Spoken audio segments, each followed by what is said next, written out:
shoot. Who else could it be but your man Lou? Yeah.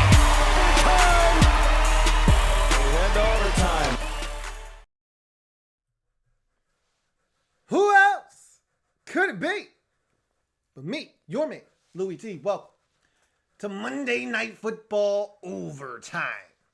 NFC East family business. And you know how the family do it. Cowboys at Giants. This game was a lot closer than I thought it would be early, but in typical Giants, and really more so bad football team than just the Giants. I don't want to specifically narrow in on the Giants. Just what bad football teams do. They find ways to self-destruct, find ways to give games away, and that's what the Giants did in the fourth quarter, giving up 28 points to the Dallas Cowboys en route to the Cowboys' 37-18 victory. The Giants had opportunities in this game. You know, don't let the final score fool you into thinking that this was an ass whooping and an all-out assault. They were in this ball game, and I don't know if it was the black cat. I don't know if it was black cat or what, but there was a stretch there right before the half where the Giants had a chance to really seize control of this game.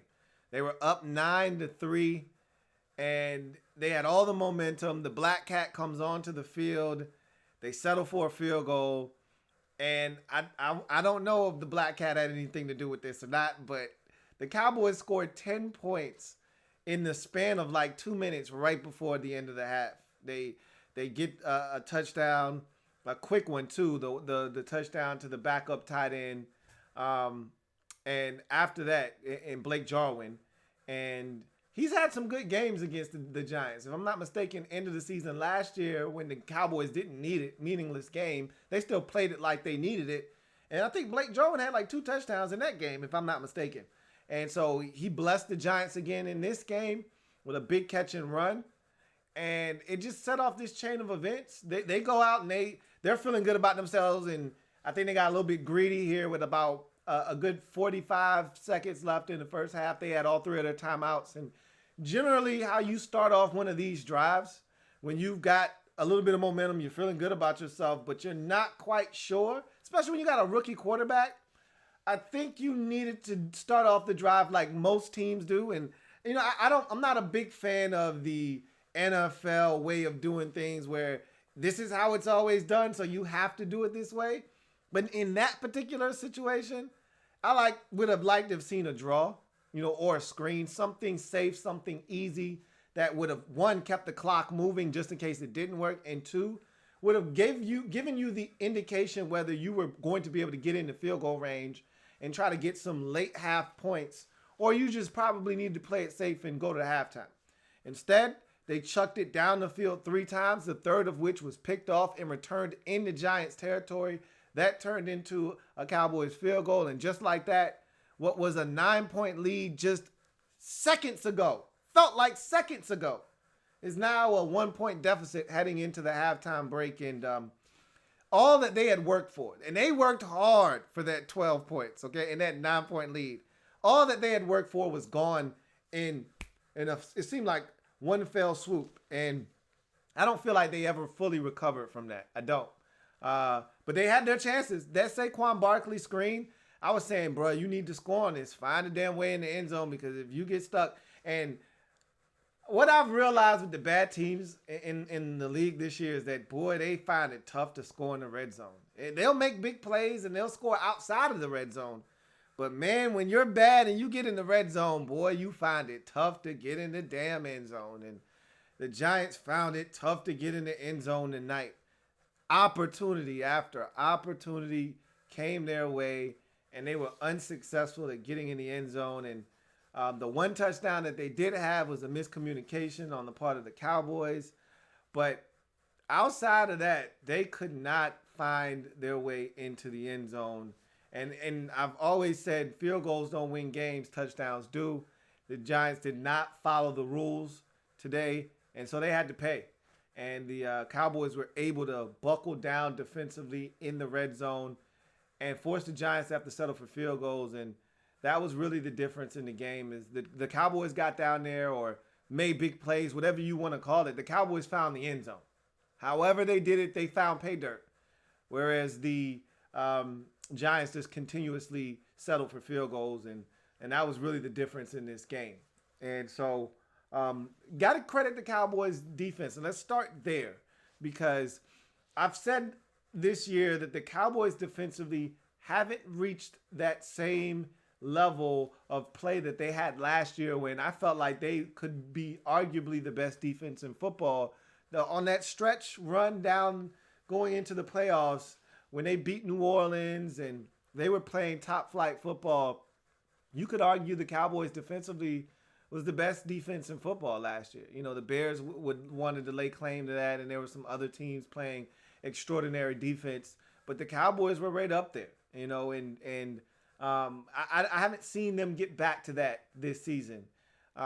They made some strides in the right direction the last 2 weeks versus NFC East opponents, or the last 2 games. They had a bye week sandwiched in between, but they've made some strides against some teams in the NFC East the last couple of weeks, but they're still giving up plays. They're just not giving up touchdowns. And that's what it's all about. At the end of the day, you want to bend but not break.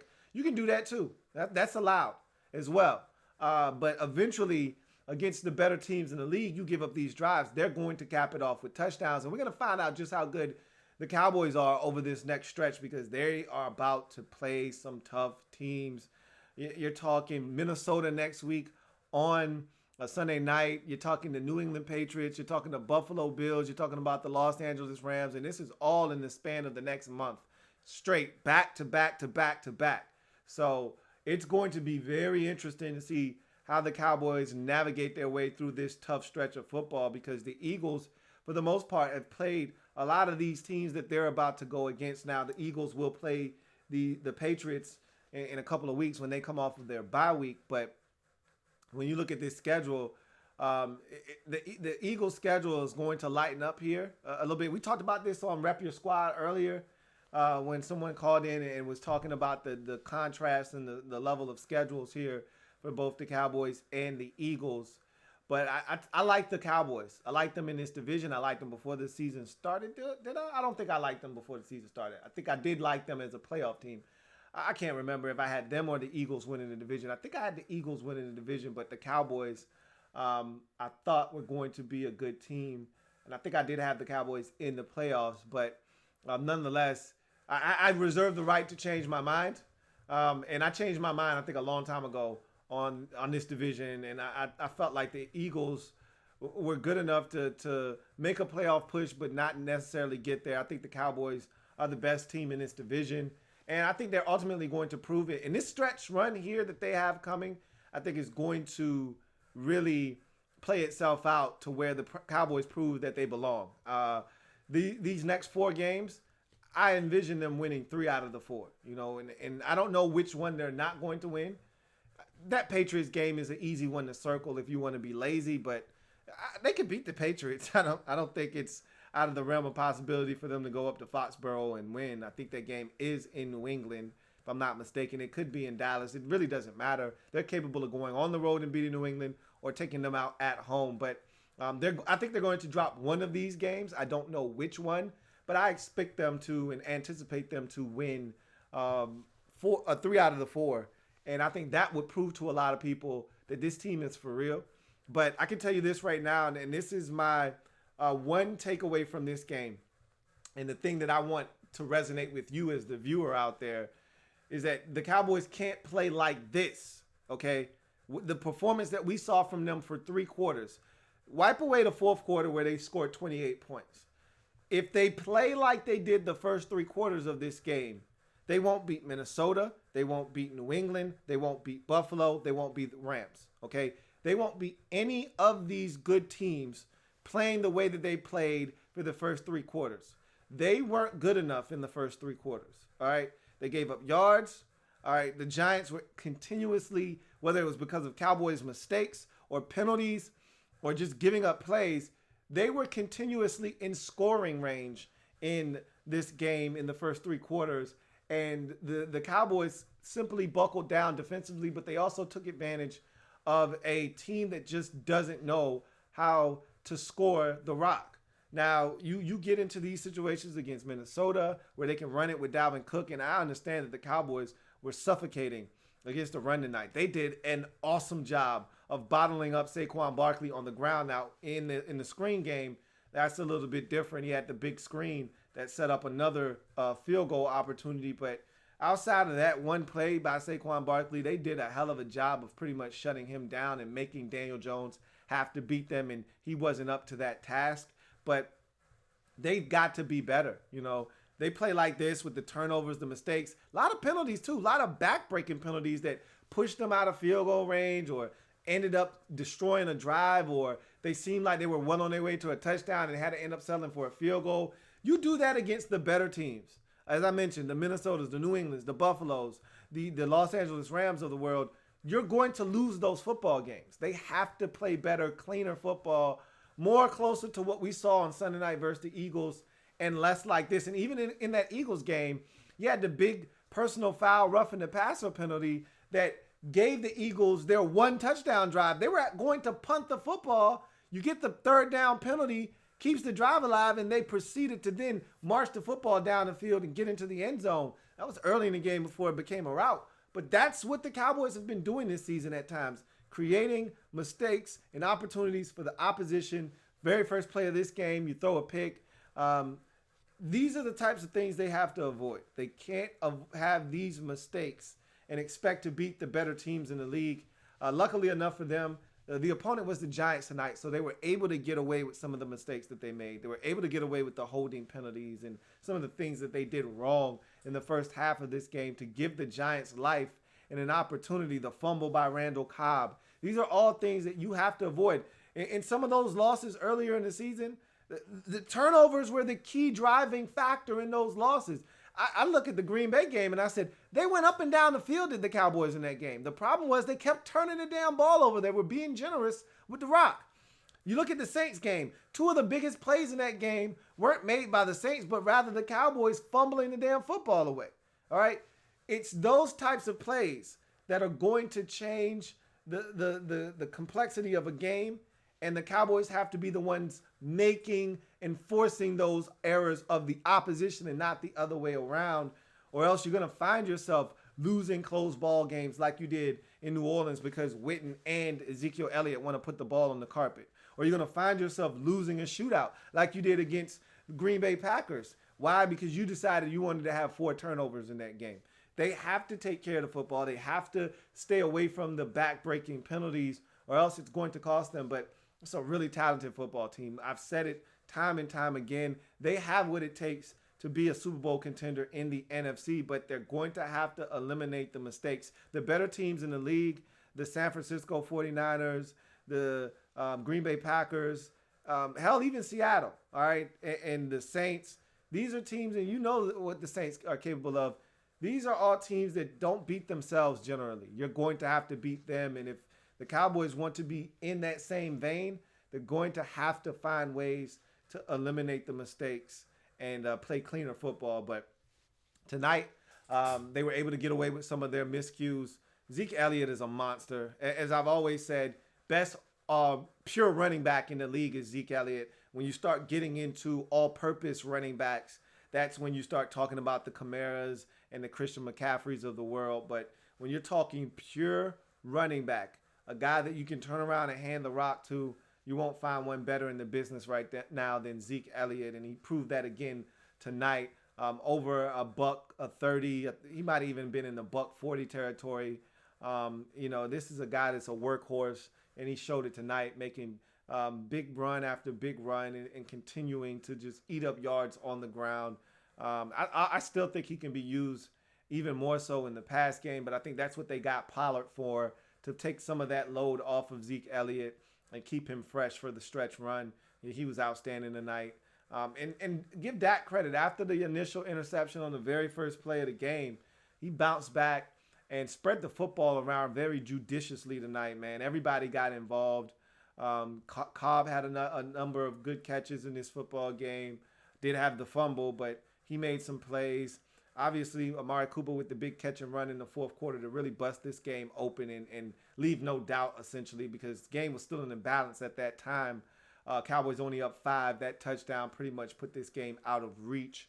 Um, Jason Witten was very busy tonight. A number of catches, moving the sticks, keeping them ahead of down and distance, which is what he does best at this juncture of his career. Gallup got him started early. He was the guy that they were looking to get. The pick that was made by Antoine Bethea, that was to Gallup. They came back with the very same play, the very next snap after the interception, same slant off of read option or RPO, same exact play, same exact look, same slant, and this time there wasn't a lurking safety eyeballing Dak Prescott, and they completed the pass. And so they were spreading the football around. As I mentioned at the top of the show, Blake Jarwin with a catch and run for a touchdown. Pollard got involved. They spread the football around very well this game. And I told you, Dak looks really comfortable. Like the light bulb has come on. He's figured it out. And I thought after the interception, he had a really solid performance in this football game. And I thought the Cowboys did what they needed to do. It was not pretty, but it was gritty, and most importantly, it was a dub. They stay atop the NFC East at 5-3 with this win, 37-18. Defense wasn't always great tonight, but they were exceptional versus the run. And when they needed to buckle down in the red zone, they did, forcing the Giants to have to settle for field goals. And so that was really the difference in the game. The Cowboys got it done in the red zone both ways, offensively and defensively. Even though a lot of their touchdowns came outside of the red zone on big plays, they got it done in the red zone, and the Giants simply could not. And that is why the Giants are now 2-7, and the Cowboys are now 4-0 in the NFC East, which is the most important stat there, and 5-3 overall. And if you want to win the division, you got to take care of business within the division. The Cowboys have done that at a very high clip this season, taking advantage of what has been a very, very lackluster division. And that's what you're supposed to do. If you're going to win a division in a division that isn't very good, you need to beat up on the competition. And they've swept the Giants. They've already beaten the Redskins. They've already beaten the Eagles. So they're looking to go 6-0 in the division. And I think the only way they're stopped from doing that is if the Eagles decide to take care of them in Week 16 in Philadelphia. So we'll see if they're able to do that. As for the Giants, really disappointing, all the opportunities that you had in this football game. As I mentioned, I thought it was the stretch right before the half that really cost you. You're up 9 points at 12-3, and all of a sudden you just allow this explosion of points from the Cowboys, who haven't really been able to do anything in the first half. You give up the big catch and run where nobody is around, Blake Jarwin, and then you turn around, you try to get aggressive before the half, end up giving the Cowboys the ball right back on an interception. And even if he didn't pick that off, you were going to have to punt it. I would have much rather the punt. You don't probably get the big return on a punt versus the interception, and he gets the return into Giants territory where they were able to get a field goal right before the end of the half and take the lead. And I never thought you rebounded from that. As well as you played, you had nothing to show for it. You went from a 9-point lead to trailing by 1 in the blink of an eye, essentially, and all the hard work that you had put in to build up that 9-point lead was gone literally in the span of a minute and a half. And that's tough to take. That's tough to stomach, especially when you're not a good football team and you work so hard to build that up. That's a tough, bitter pill to swallow. And so offensively, you just got to be – I feel like you got to be more creative with Saquon Barkley. You didn't get him out on the edges enough. We saw what happened when you got him outside in some space on the screen. I don't think you're creative enough with him in ways to get him the football. The run up the middle wasn't working. I know it's a fast-flowing Cowboys defense, but at some point you got to try to get to the outside with him, find ways to manufacture space for him. If you can't do it yourself, manufacture space for Saquon Barkley. And I didn't think you did that enough tonight. And the offense suffered because of it, because we know there aren't many playmakers on this offense. You know, Golden Tate is a playmaker, made the one-handed grab that set up your lone touchdown of the night. Evan Ingram is a playmaker, but how many times can you run him over the football and have him stop and have Daniel Jones check it down to him, or have him running a 5-yard out and think that something big is going to happen? The guy is a speedster. Use him on a seam ball up the middle of the field. Do something extravagant to use his speed. I just thought you having him always right around the line of scrimmage isn't taking full advantage of his skill set. So again, I just feel like the Giants don't do enough to accentuate and highlight the attributes of some of their best players. And when your offense is as stale as it is right now with a young quarterback that needs all the help he can get, you're going to have some games like this where the turnovers are just going to happen. And they happened tonight with the interception and the fumble late, even though the game was out of reach at that point. Still, Daniel Jones fumbled twice in this game, now leads the league in lost fumbles with 8 of those this season to go along with the interception that he threw. But these are the growing pains of a young quarterback, and if you're the Giants, you'll benefit from him getting this experience now. And like next season, maybe he's not making these same mistakes. So that's the beauty of playing a young quarterback, getting his feet wet, is that he gets to make mistakes, see defenses, learn from his mistakes, and hopefully doesn't duplicate them. And we'll see if he's able to do that moving forward. For this defense, love Jabril Peppers and some of the parts that you have defensively. But I was never a DeAndre Baker fan. Let me just get this out of the way right now. I thought you reached for him in the draft, making him the first corner taken off the board in the draft, trading back into the first round to select him as if this guy was some kind of stud. I never was a fan of DeAndre Baker at Georgia. I wasn't a fan of the pick by Dave Gettleman at the back end of the first round. And I'm not going to label him a bust. I don't throw around the B word loosely like a lot of people do. But he is struggling. But he's a young rookie. And at the cornerback position, I always say it's, if you're not elite, if you're not one of these top 5 type corners where you get selected, like a Marshawn Lattimore, who I thought fell into the Saints' lap. He was in a very deep draft in terms of top-heavy players. So he got pushed down the board. And I think some quarterbacks went in front of him, and that pushed him down the board. He should have been taken in the top 10, I think top 7 picks, probably top 5 with his talent. And we're seeing that with him in New Orleans. Unless you're one of those types, Patrick Peterson types, one of those type of guys where you just come in and because you're a dominant player and you're elite, and we're going to see that right away. Unless you're one of those guys, then you're going to struggle. And I always say it's baptism by fire for the young boys at the cornerback position. It just is. These receivers have fine-tuned their craft, and they're ready to break a young dude off. And you saw this man lost in the sauce tonight, whether he was supposed to be playing man and he was playing zone on the Amari Cooper touchdown, or giving up the big PI down the field where he doesn't locate the ball, runs through Amari Cooper and gets the flag 40 yards down the field. These are the types of mistakes that you have to expect from a young corner, and Baker's been making them all season long, whether he's giving it up on a guy beating him, or he's getting a penalty, or he's making a mistake mentally and giving up a big play. That's been his reality this season. Marcus Golden has been a revelation, but outside of that, you haven't been getting a ton of pressure on the quarterback. And lastly, you've had issues stopping the run this season, and it came to fruition again tonight. But I didn't think the reason you lost this game was the defense. They gave you a shot for 3 quarters, and really the offense is what let you down tonight. You created 2 turnovers, one early in the game, prime field position. That's got to be a touchdown. And I said that in the moment. Like, that can't be a field goal. You want to send a statement to the Cowboys. You want to try to steal one here on Monday night. That pick by Antoine Bethea set the stage for what could have been a great start to the game, and instead you had to settle for a field goal. And really, it was a microcosm of what the night was going to be like. Great field position. At one point, the Giants' starting field position, average starting field position, was out near the 40-yard line. And this was after like 6 or 7 possessions throughout the game.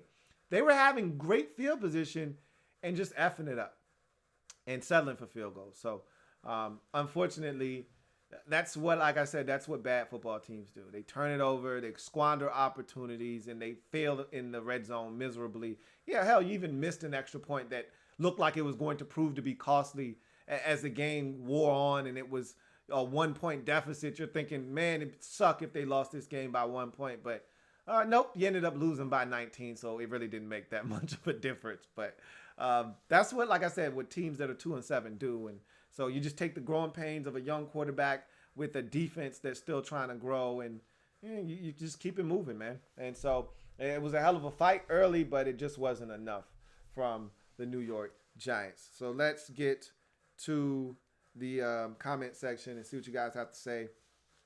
Chris Deaver says, and yeah, we them boys. Hashtag hot boys. It wasn't pretty, but it was gritty and it was a dub for sure. Niners fan says, Daniel Jones reminds me a bit of Josh Allen. Really inconsistent, but you always see the occasional flashes that tells you he can be a big-time quarterback. I don't disagree with that, but I don't necessarily love that comparison. I think they are. I think they're not the same quarterback. I think that Daniel Jones is less. I think he's a little bit more reluctant to run than that of Josh Allen. Josh Allen is not afraid to tuck it and run at any point. And when he feels like he needs to go, he's going to go much faster than slow.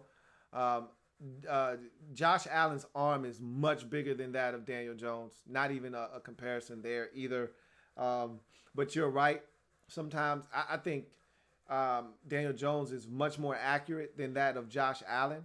So I don't necessarily love the comparison, but I understand where you're coming from.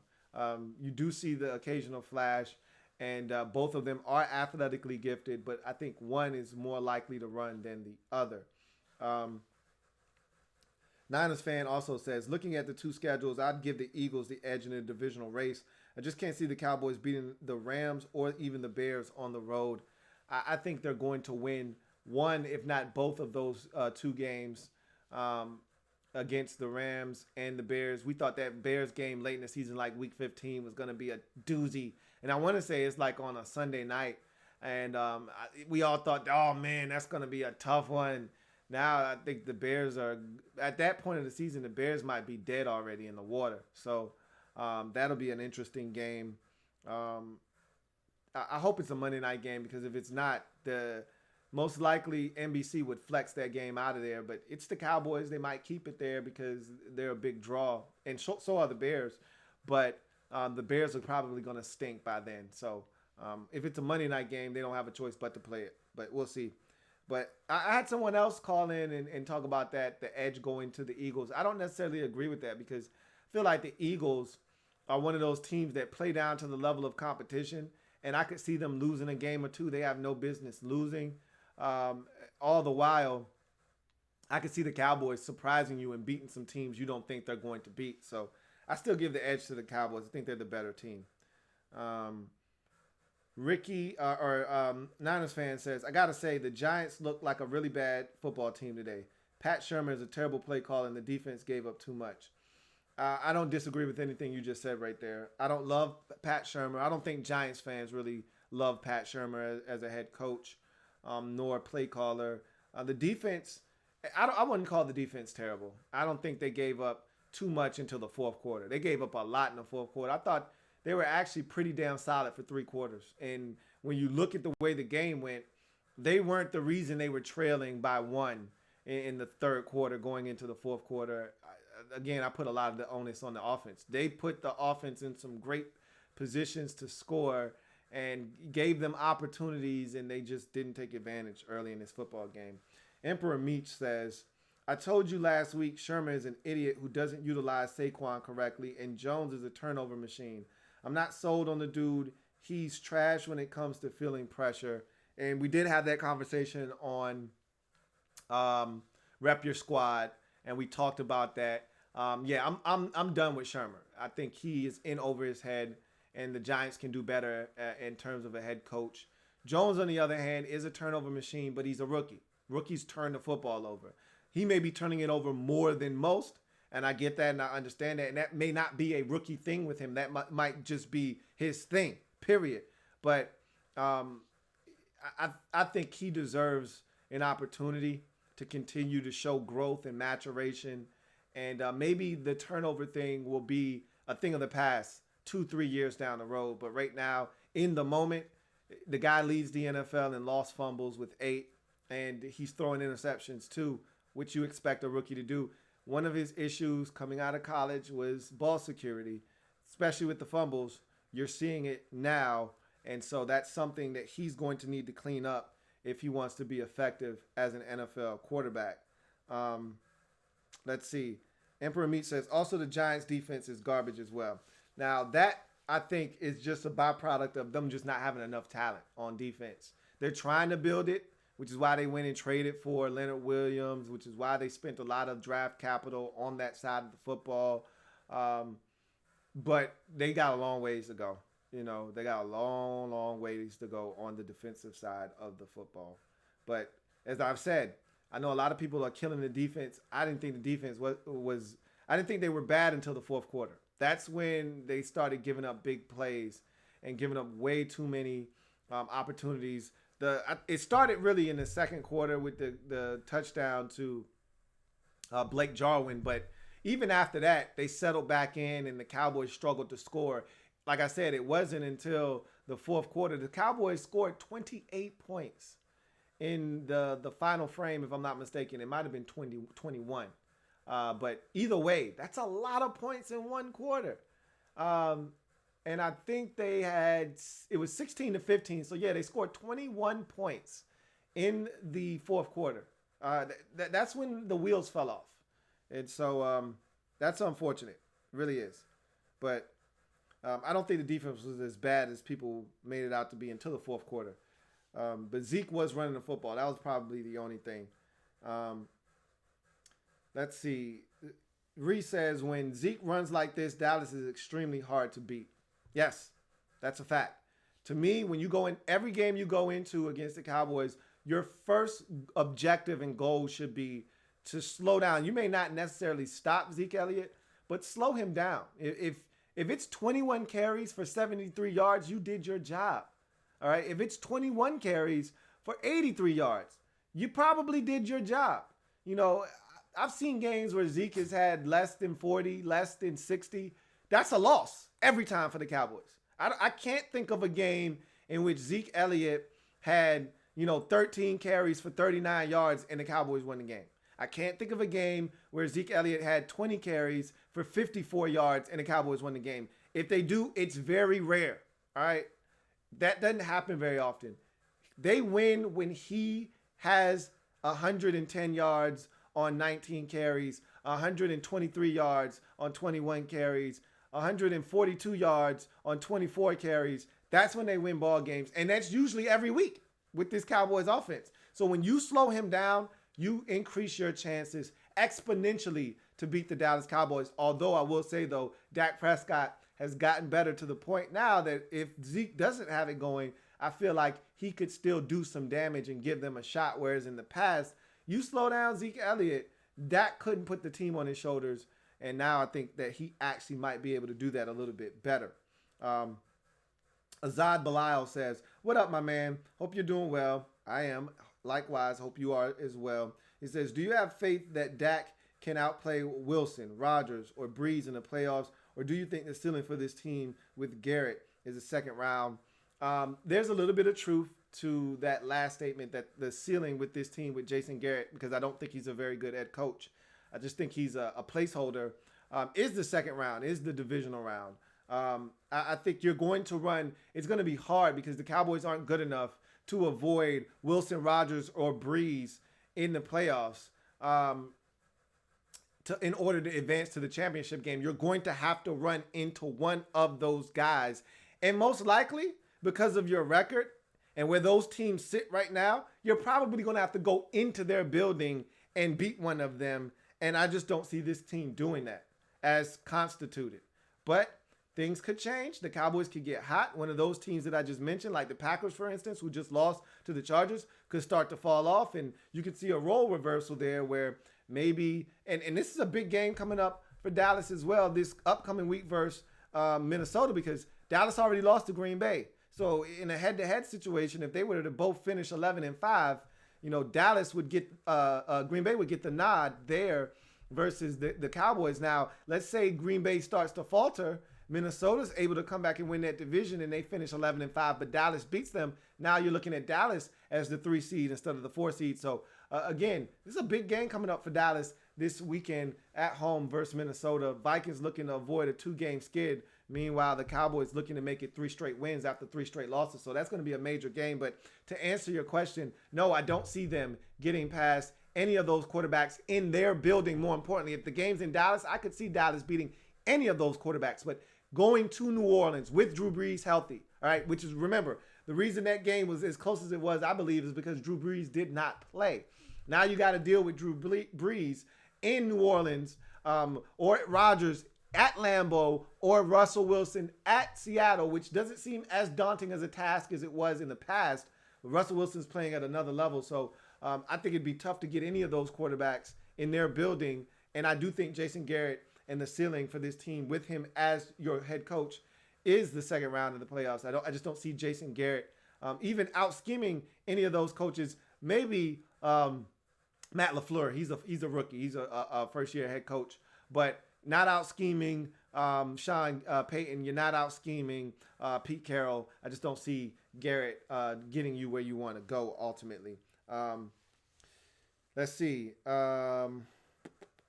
Ricky L says Dallas' next 5 games are home for Minnesota, at Detroit, at New England, versus the Bills on Thanksgiving, and at the Bears. Yeah, that's a tough stretch. You know, I already talked about that.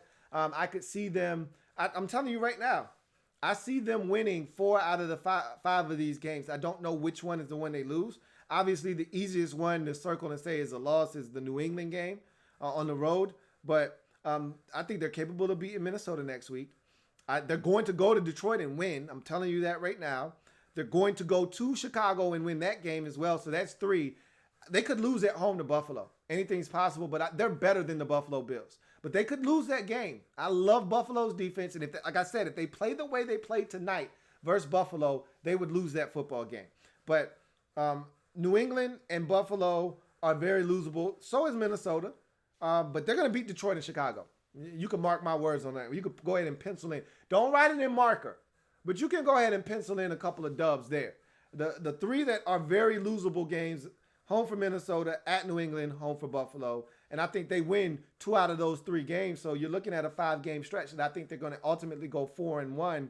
And you look up and now the Cowboys are 9-4 on the season. And I think that's where we're going to be when it's all said and done.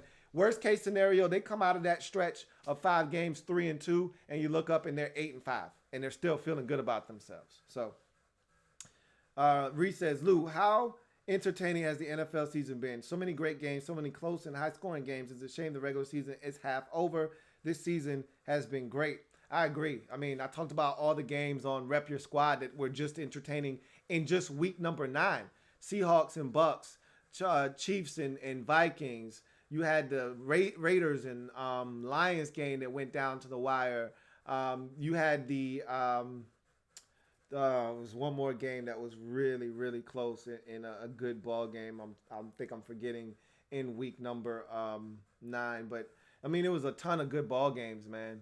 A lot of really good. The Bears game and the Eagles was a close game throughout and that the Eagles were able to hold on to. But this was a really entertaining. And the Thursday night game, San Francisco and the Arizona Cardinals was a good game to start the week off. I just thought it was a really solid week of good football, man. I enjoyed the games thoroughly. So I'm with you, man.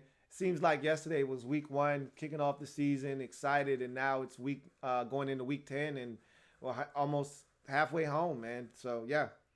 It's funny. That's how the NFL season goes, though. It moves quickly. Niners fan says, I know you were down on DeAndre Baker during the draft. How do you think he's done thus far? And I've already answered that. I'm not a big you knew I wasn't a DeAndre Baker guy if you follow my draft coverage.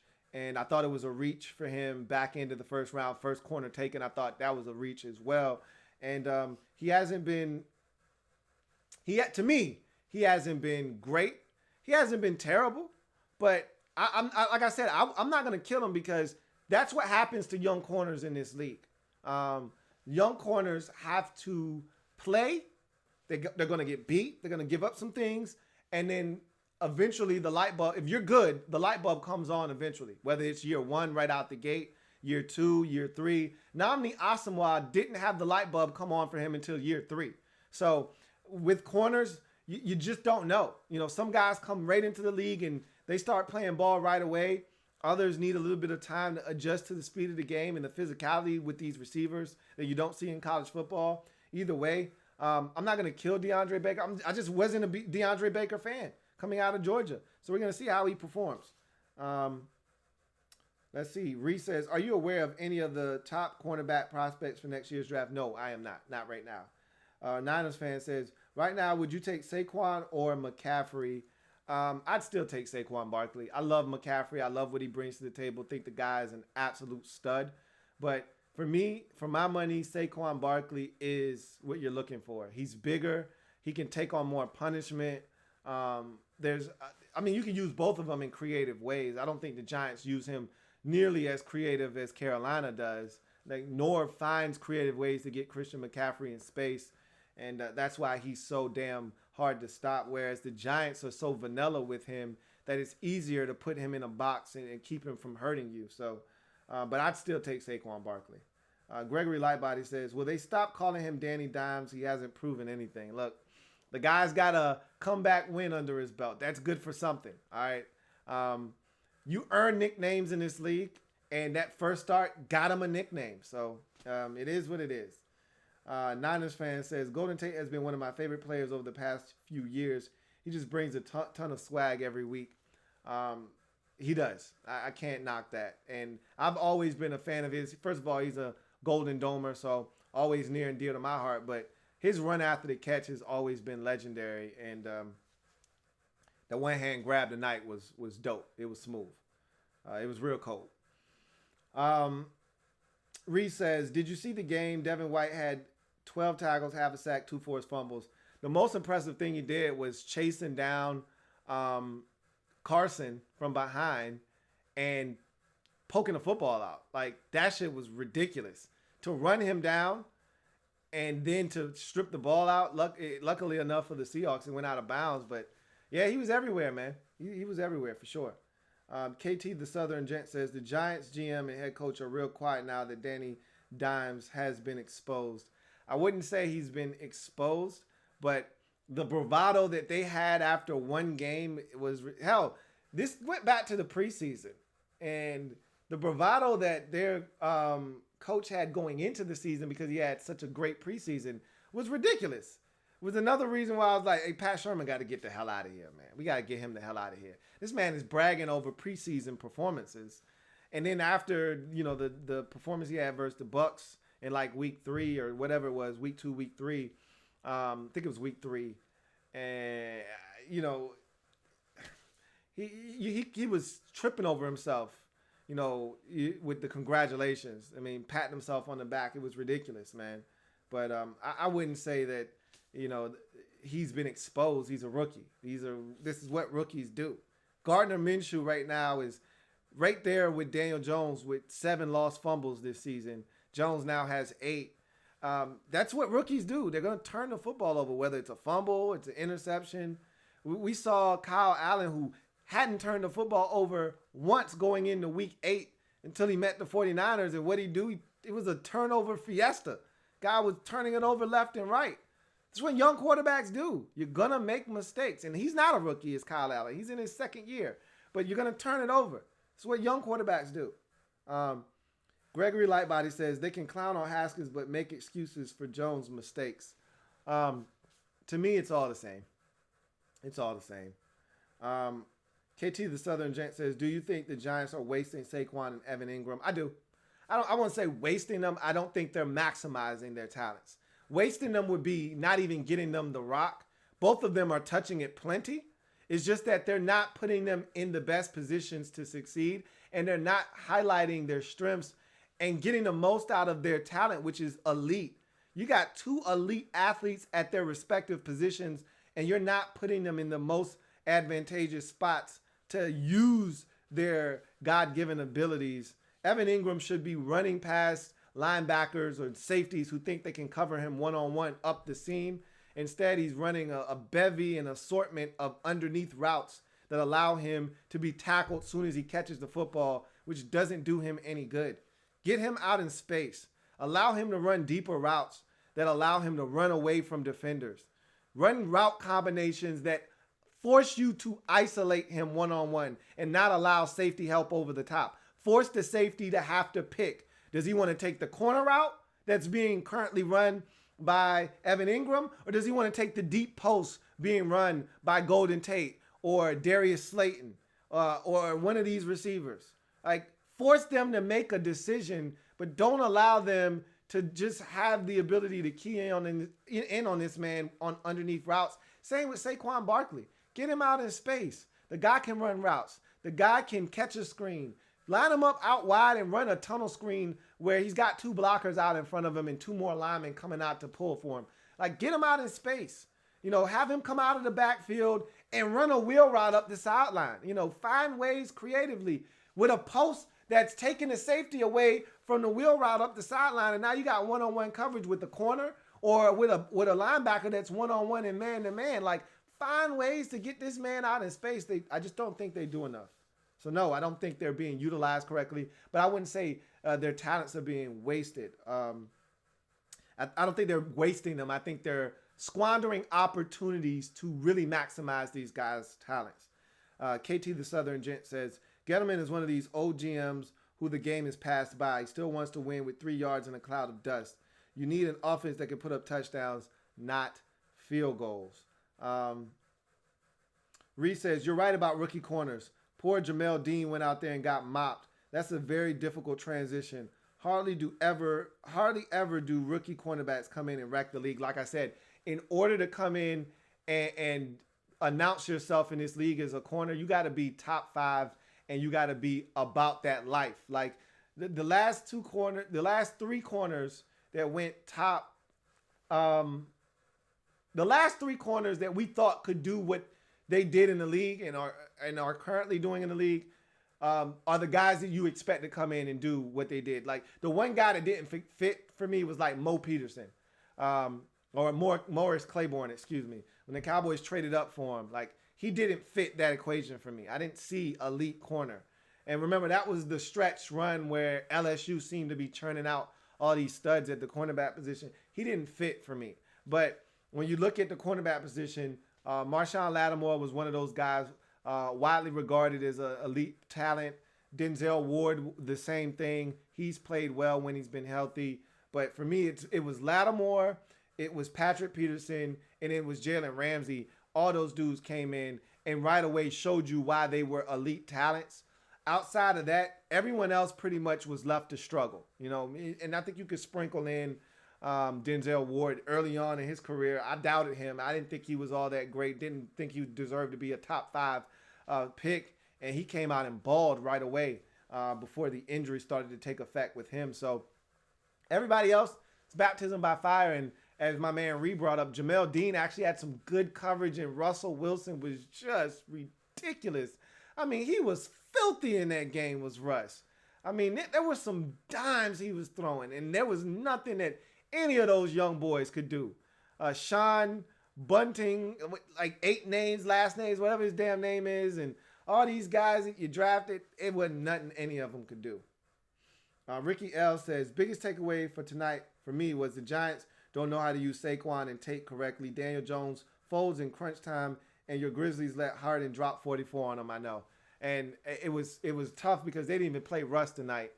But we didn't have one of our better players. But I'm not out for winning a bunch of games. I'm out to try to protect our top 6 protected pick. I need my first round pick. And in order to do that, I got to be one of the worst teams in the league to secure as many lottery balls as possible. So leave my Grizzlies out of this. Reese says, seems like these days, if you're not a superstar from day one, you're a damn scrub. No one believes in player development anymore. That's my point exactly.